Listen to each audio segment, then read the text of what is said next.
정부가 상반기 중에 공개하기로 했던 수도권 11만 가구 규모의 신규 택지 발표를 전격 연기했습니다. 후보 예정지에서 투기 정황이 포착됐기 때문인데 정부의 주택 공급 계획이 차질을 빚는 게 아니냐는 우려가 나오고 있습니다. 신윤정 기자입니다.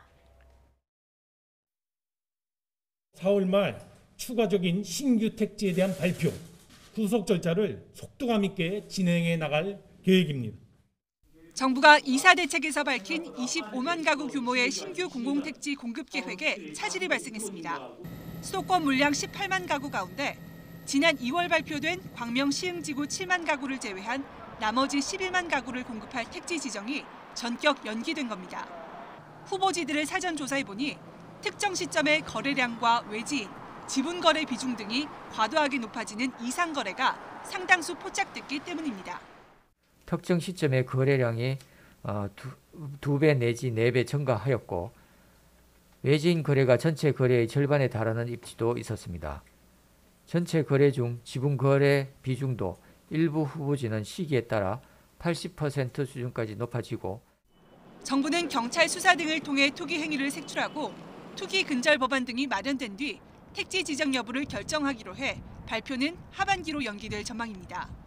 LH 땅 투기 의혹의 여파로 우려했던 정부의 공급 계획 차질이 현실화하는 게 아니냐는 지적입니다.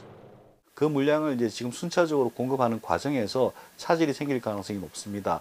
물량이 줄더라도 가격 상승 또는 가격 하락을 부추길 만한 정도의 파급력은 없는 것으로 보입니다. 정부는 다만 울산 선바위와 대전 상서를 신규 택지로 지정하고 세종시의 개발 밀도를 높여 13,000가구를 추가로 공급하기로 했습니다.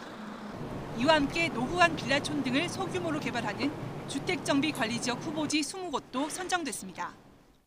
이곳은 경사가 심한 데다가 인도와 차도가 명확하게 구분되지 않아서 보행 환경이 열악하고 주차난도 벌어지고 있습니다. 대규모 정비는 어렵지만 개발 수요가 높은 지역들에서 건축 규제 완화 등의 혜택을 부여해 17,000가구를 신속하게 공급하기로 했습니다. 가장 확실한 공급이 가능한 것으로 꼽히는 신규 택지 지정이 연기된 가운데 틈새 공급이라도 예정대로 추진되려면 후보지에서 주민 동의를 끌어내는 게 1차 관건으로 보입니다. YTN 신윤정입니다.